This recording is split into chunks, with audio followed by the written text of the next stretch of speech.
સુરત નવી civil hospital, જ્યાં 3 વર્ષના બાળકની ચોરીની ઘટનાથી મચી ગયો છે ખળભળાટ. ઘટના એવી છે કે સુરતના જીઆઈડીસી વિસ્તારમાં રહેતા રાજેશ પટેલ તેમના પત્ની અને 3 વર્ષીય પુત્ર શિવને લઈને નાના ભાઈના પત્નીના જીવન વોર્ડમાં ખબરઅંતર પૂછવા માટે ગયા.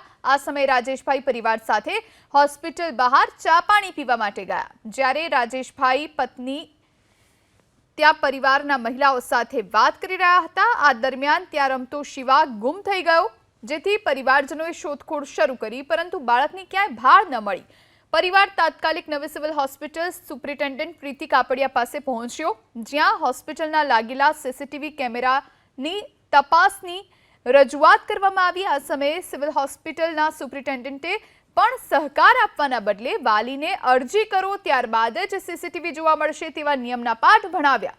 લગભગ 2 કલાક સુધી પરિવાર પોતાના વારસોયાને શોધવા માટે સીસીટીવી ફૂટેજ દર્શાવવા આજીજી કરતો રહ્યો, પરંતુ સિવિલના સત્તાધીશોએ નિયમો જ ભણાવ્યા.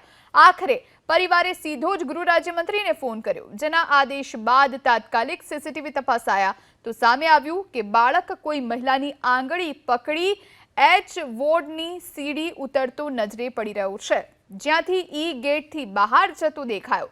આખરે પરિવારે ખટોદરા પોલીસને જાણ કરી. પોલીસે સીસીટીવી ફૂટેજના આધારે બાળકની શોધખોળ શરૂ કરી. આ તરફ ગૃહ રાજ્યમંત્રીએ ઘટનાને ગંભીરતાથી લઈ પોલીસને વહેલામાં વહેલી તકે બાળકને શોધી કાઢવાના આદેશ આપ્યા. પરિવારને પણ હેમખેમ શિવા પરત મળી જશે તેવું તેમણે આશ્વાસન આપ્યું.